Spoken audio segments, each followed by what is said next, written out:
आवाज लोकशाहीमध्ये आज आपण पाहणार आहोत इगतपुरीमधील नागरिकांच्या समस्या।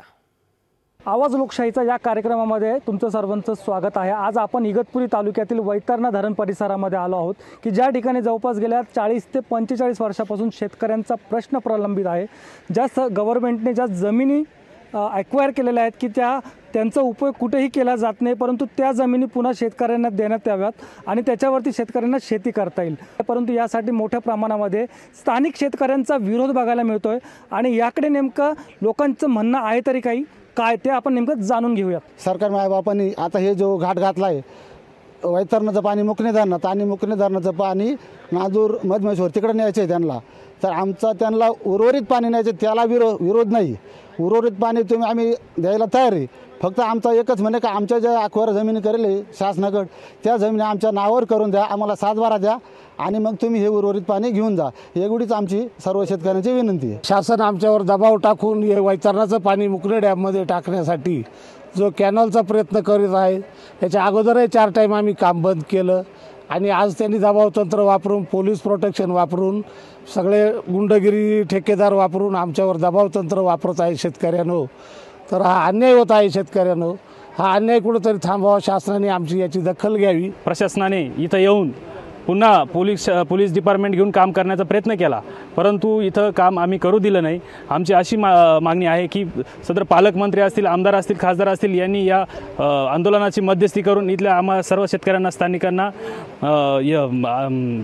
न्याय मिळवून दिला पाहिजे, ही आमची सगळ्यांची विनंती आहे। अनेक कोटी लिटर पाणी हे नगरला पळवण्याचा डाव सरकारचा आहे असं या आमच्या सर्वांचं म्हणणं आहे आणि म्हणून आम्ही गेले 4 दिवसापासून इथं आम्ही ठिय्या मांडून बसलेलो आहोत। ज्या माती वापरासाठी 600 हेक्टर जमीन जी घेतली ती पुन्हा जमीन शेतकऱ्यांना परत करावी असं सरकारचं पत्र आहे आमच्याकडे।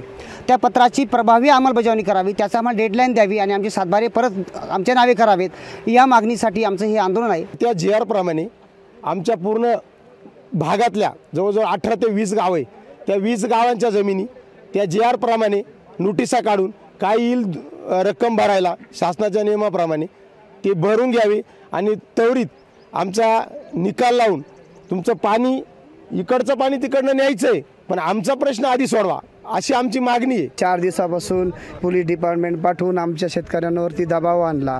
दबावाच्या यंत्राखाली इथे मशिनरी आणल्या, ह्या मशिनरी आणून इथं महिला असतील किंवा पुरुष असतील यांच्यावरती दांडकशाहीचा थोडासा वापर करता, हा वापर न करता शासनाने आम्हा शेतकऱ्यांवरती लक्ष ठेवून आम्हाला न्याय द्यावा एवढीच विनंती करतो। आणि आत्तापर्यंत आमचा शेतकरी धरणग्रस्त हा या जमिनीच्या मागणीसाठी वेळोवेळा प्रशासनाचे दारवाटे म्हणजे दरवाजामध्ये ठोठावतोय।